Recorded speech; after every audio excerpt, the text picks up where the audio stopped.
ಕರ್ನಾಟಕದ ಎಲ್ಲ ವಿದ್ಯಾರ್ಥಿಗಳಿಗೆ ನಮಸ್ಕಾರ. ನಾನು ಪ್ರದೀಪ್ ಈಶ್ವರ್, ಪರಿಶ್ರಮ ನೀಟ್ ಅಕಾಡೆಮಿ ಮುಖ್ಯಸ್ಥ, ಚಿಕ್ಕಬಳ್ಳಾಪುರದ ಶಾಸಕ. ನನ್ನ ಅನುಭವ, ಪ್ರೀವಿಯಸ್ ಇಯರ್ಸ್ ಕ್ವಶನ್ಸ್ ಇವೆಲ್ಲ ನೋಡಿ ಒಂದೊಂದು ಚಾಪ್ಟ್ರಲ್ಲಿ ಒಂದಷ್ಟು, ಈ ಚಾಪ್ಟ್ರಲ್ಲಿ ಒಂದು 10 ಕಾನ್ಸೆಪ್ಟ್ಸ್ನ ನಾನು ಪ್ರಿಡಿಕ್ಟ್ ಮಾಡಿದ್ದೀನಿ.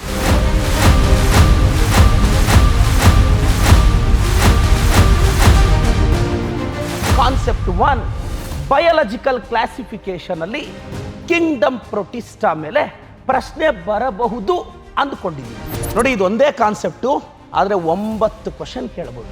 ಎಕ್ಸೋಜೀನಸ್ಲಿ, ಎಂಡೋಜೀನಸ್ಲಿ. ಎಕ್ಸೋಜೀನಸ್ಲಿ ಅಂದ್ರೆ ನಾನು 10 ಕಾನ್ಸೆಪ್ಟ್ ಅಲ್ಲಿ ಸರಿಸುಮಾರು 70 ಕ್ವಶನ್ ಈ ವರ್ಷ ಪ್ರಿಡಿಕ್ಟ್ ಮಾಡ್ತಿದ್ದೀನಿ. 20 ಕ್ವಶನ್ ಈ ವರ್ಷ ಪ್ರಿಡಿಕ್ಟ್ ಮಾಡ್ತೀನಿ. ಎಪಿ algal component is called phycobiont, fungal component is called mycobiont. Class ರೂಮಲ್ಲಿ ಯಾರು ಬೇಕಾದ್ರೂ ಆನ್ಸರ್ ಹೇಳ್ತಾರೆ ಮಗ, ಎಕ್ಸಾಮಲ್ಲಿ ಹೇಳ್ಬೇಕಲ್ಲ, ಅವ್ನ ಟಾಪ್ ಅಂತ ಕರೀತಾರೆ.